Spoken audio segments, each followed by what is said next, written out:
반갑습니다. 방송공사입니다. 요즘 참 시장이 힘듭니다. 오늘은 반등이 나오나 싶었는데 코스피는 약간 반등이 나왔지만 코스닥은 여전히 좀 안 좋은 모습이 나왔죠. 그래서 시장에 대해서 조금 힘들어하시는 분들이 굉장히 많은데 분명 반등의 기회는 올 거니까 그때를 놓치지 말아야 되겠죠. 그래서 오늘 얘기하는 건 시장의 바닥 지표들에 대해서 좀 얘기를 해보려고 합니다.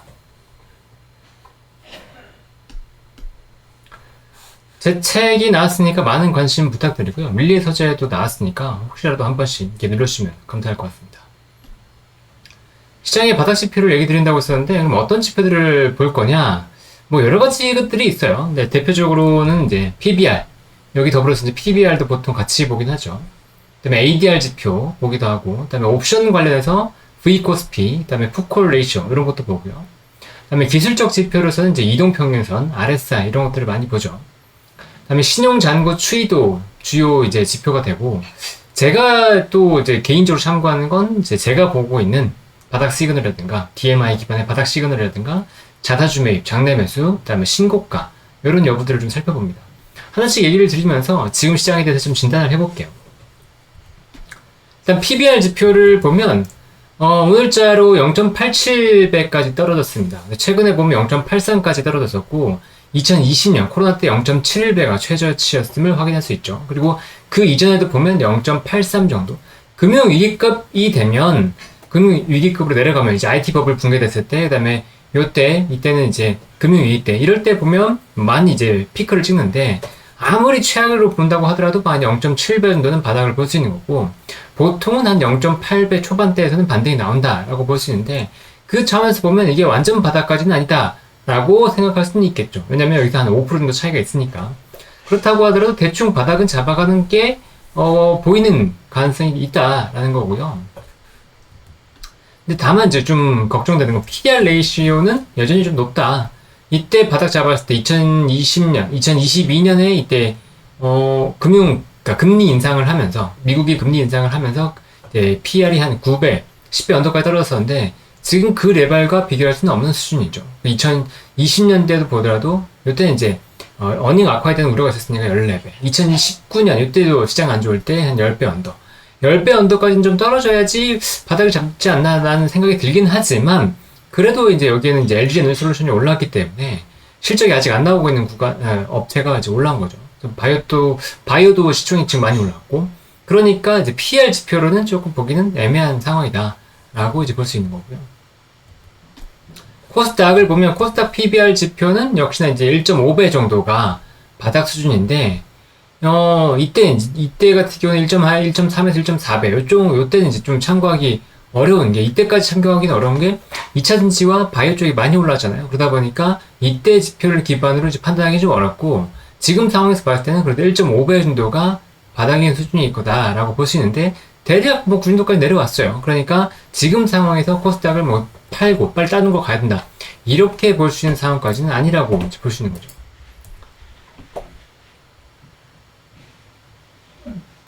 그러면 이제 코스닥의 PER은 어떻게 했냐?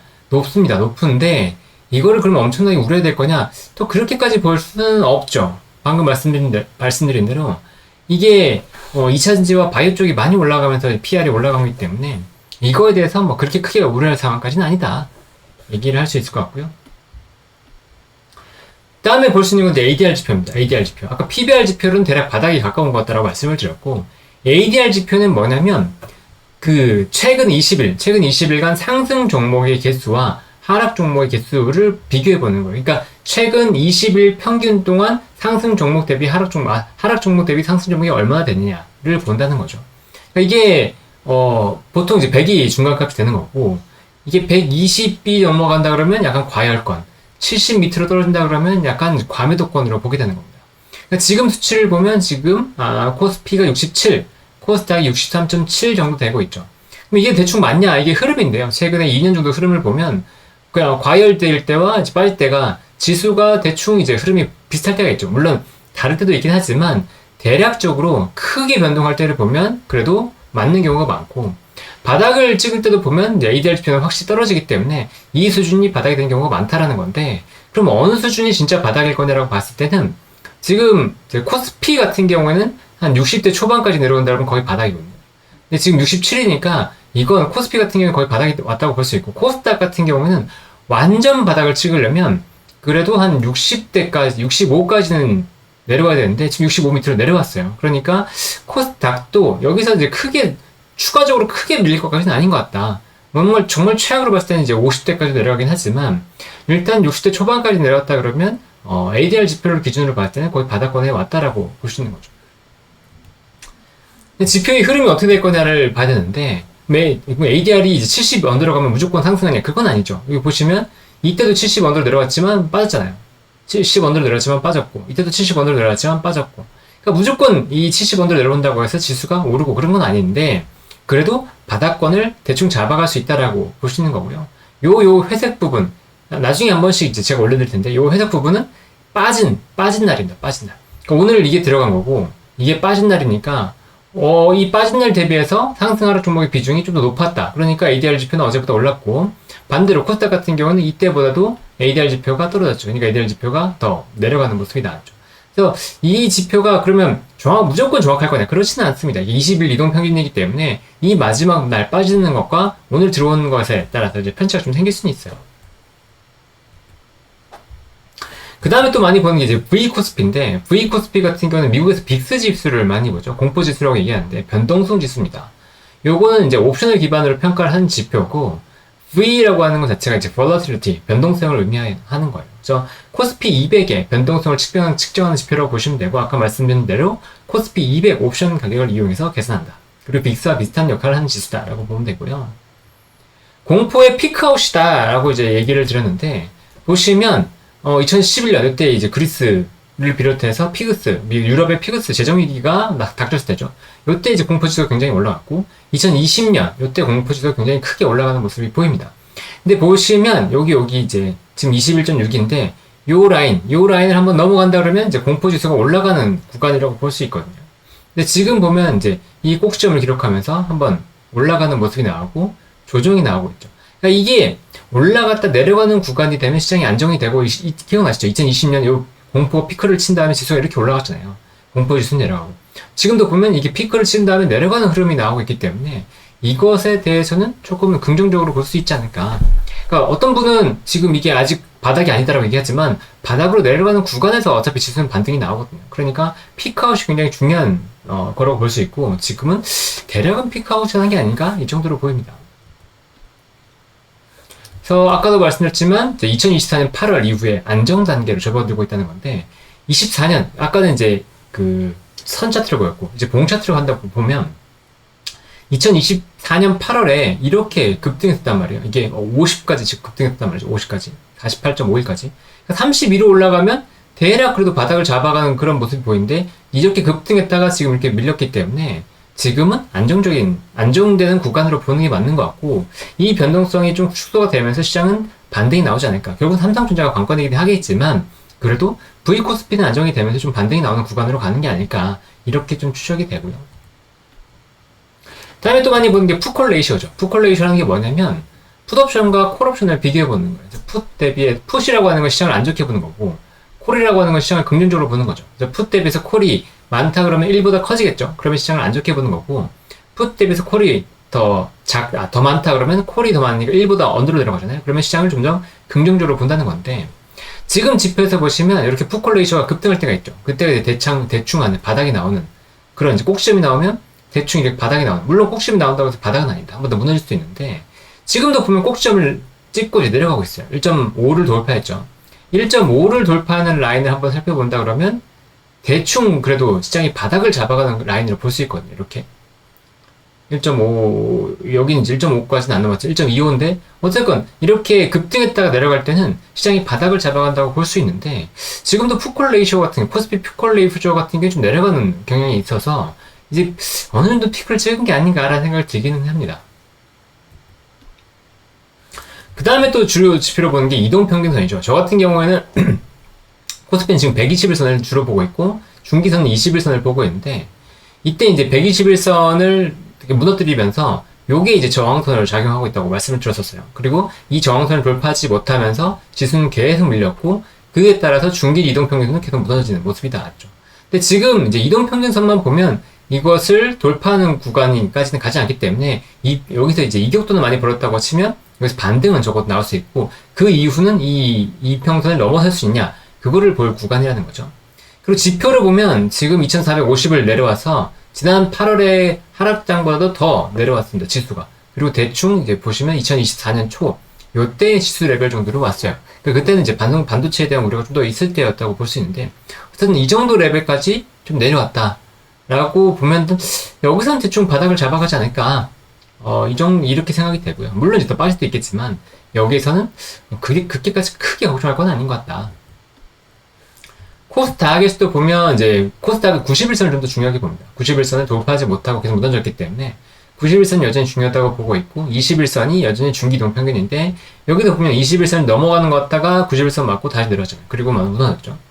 여기도 이제 지난 8월 저점을 이미 깼기 때문에 여기서 더 빠질 수도 있겠지만 그래도 대략 바닥은 잡아가는 게 아닌가 싶은 생각은 들어요. 아까 말씀드렸지만 PBR도 거의 바닥권이기 때문에 여기에서 추가적으로 더 무너뜨릴 거냐 그것은 사실 살짝 미지수입니다. 그 다음 또 많이 보는 게 RSI예요. RSI도 이제 대표적인 그 신호라고 볼 수 있는데 기술적 지표죠. 기술적 지표고 Relative Strength Index라고 하는데 요건 뭐냐면 이제 14일 동안의 상승폭과 하락폭을 이제 비교해 보는 거예요. 그래서 기준점을 이제 보통은 70 이상으로 간다 그러면 과매수, 그다음에 30 미만으로 가면 과매도 이렇게 보거든요. 그런데 여기 보시면 이제 파란색으로 나올 때 이때가 이제 과매도 구간이란 말이죠. 과매도 구간. 이럴 때 이제 과매도 구간이 나오는데 과매도 구간이 나오면 적어도 시장은 단기라도 반등이 나오고 한다는 거예요. 여기도 보면 이제 거의 30선을 살짝이라도 밑돌면서 반등이 나왔죠. 이번에도 지금 보면 30선을 밑돌고 있기 때문에 여기에서는 어느 정도 반등이 나오지 않을까라는 기대를 좀 갖게 되는 거죠. 그러니까 여러 지표들을 봤을 때 여기서는 이제는 적어도 반등이 나올 만한 구간이 아닌가라는 지표들이 많이 나오고 있어요. 물론 삼성전자가 지난번에 이제 제가 영상 찍었던 것처럼 완전히 경쟁력을 잃었다고 한다면 그러면 이제 지수는 계속해서 흘러날 수 있겠지만 아직은 그렇게까지 보이지는 않거든요. 물론 이제 메모리 반도체 쪽에서 완전히 경쟁력을 잃었을 수도 있다라고 이제 우려날 수 있겠지만 과거와 같이 빠르게 경쟁력을 잃을 거냐? 아직은 모르겠어요. HBM 쪽으로도 아직은 이제 뭐 한 번 더 트라이를 할 수 있는 거고 파운드리에서도 워낙 경쟁력 없기 때문에 TSMC 말고는 경쟁력 없기 때문에 어쨌거나 삼성전자도 제 역할을 하긴 해야 되거든요. 근데 지금 이제 삼성전자의 임원단 인사가 아직 안 나오긴 한데 이 인사가 어떻게 나오냐가 굉장히 중요할 것 같긴 합니다. 신용잔고 추이도 굉장히 중요하죠. 신용잔고도 지수 대비해서 신용잔고가 내려오지 않는다고 한다면 여전히 시장을 조금 부정적으로 왜냐면 이게 반대 매매가 나올 수 있으니까 부정적으로 볼 수 있는 건데 이게 코스피 지수거든요. 코스피 지수 대비해서 잔고를 보면 코스피 대비해서 전체 시장 잔고입니다. 전체 시장 잔고를 보면 지금 잔고가 별로 빠지지 않고 있죠. 시장이 이렇게 무너졌는데 잔고는 빠지지 않고 있다. 이 자체는 그렇게 좋은 시그널은 아니에요. 이거는 좋은 시그널 아닙니다. 그런데 코스피만 보면 확실히 코스피에서 안 빠지고 있어요. 이게 삼성전자의 영향인 것 같긴 한데 대형주 삼성전자를 그냥 들고 버틴다는 느낌이 있거든요. 이거는 뭐 설마 이러면서 이제 버티고 있는 것 같은데 지수가 밀린다고 하더라도 여기에서 이제 버티고 있는 모습이고 코스닥은 확실히 빠졌어요. 코스닥은 지수가 내려오면서 이제 한번 밀렸었고 반등 나왔다고 다시 한번 밀렸기 때문에 지금 신용잔고 레벨은 뭐 거의 바닥권이라서 이 자체에 대해서 지금 코스닥은 크게 우려할 건 없다. 맞아도 한 번 정도 맞는 거지 이거 매물에 대해서는 크게 우려할 건 아닌 것 같다라는 거고. 그 다음에 코스닥 수급을 보면 최근에 3일 동안 이제 급락이 났죠. 최근 4일 동안 급락이 났죠. 그런데 특히 이제 최근 3일 동안을 보면 이제 외국인과 기관의 순매도는 굉장히 줄어들었다는 걸 확인할 수 있고 특히나 최근에 2일간은 기관의 순매수가 들어왔음에도 불구하고 개인의 순매도로 빠졌어요. 이게 결국 뭘 의미하냐? 개인이 막판에 지금 매도를 하고 있는데 패닉셀링 정도를 하고 있는 것 같다. 개인의 물량을 받아가면서 시장은 반등이 나올 가능성이 있지 않느냐 라고 이제 보인다는 거죠. 이런 것도 이제 수급적으로 봤을 때도 어느 정도는 조금 바닥을 잡아가는 것 같다. 개인들이 패닉셀링을 하면 이제는 뭐 더 이상 매물이 없을 거니까 그렇게 본다는 거고요. 그 다음에 60일 신고가도 저는 중요시하게 보는데 개인적인 지표입니다. 60일 신고가 종목수가 30개 언더로 간다 그러면 대충 바닥은 잡아간다는 거거든요. 근데 여기도 보시면 2023년 말에도 보면 대충 이제 30, 그러니까 10대에서 20대 정도를 기록하고 난 다음에 반등이 나왔어요. 여기도 마찬가지고요. 물론 이것을 장기적으로도 기록할 수 있기 때문에 단기에 이게 빠졌다고 해서 이렇게 V자 반등하는 건 아닐 수도 있죠. 하지만 시장 자체가 바닥만 잡아간다고 한다면 그 이후에는 종목 장세는 충분히 나올 수 있거든요. 그러니까 지금 여기에서 뭐 너무 걱정해가지고 급하게 팔 시기는 지났다라는 거죠. 얘기하다 보니까 이제 여러 지표들을 얘기하게 됐는데 몇몇 지표들을 빼고는 그래도 대충 바닥을 잡아가는 모습이에요. 그러니까 지금 상황에서 너무 크게 걱정할 건 아닌 것 같고, 물론 이제 저도 제 생각보다 더 많이 빠졌고, 이번 주에 특히나 4일 연속으로 코스닥이 급락했기 때문에 추격이 좀 있긴 한데, 그렇다고 해도 지금 이 자리에서 안 되겠어, 뭐 미국장 해야 되겠어, 코인 해야 되겠어 이러면서 급하게 빠져나갈 것은 아니라는 거죠. 충분히 버티면 기회가 있고 여기서 반등이 줄 수 있기 때문에 뭐 너무 이제 급하게 생각하지만 않으셨으면 좋겠습니다. 오늘 얘기는 여기까지고요. 우리는 분명 내일도 행복해질 거라고 믿습니다. 여러분 또 다음에 뵙겠습니다. 여러분 안녕.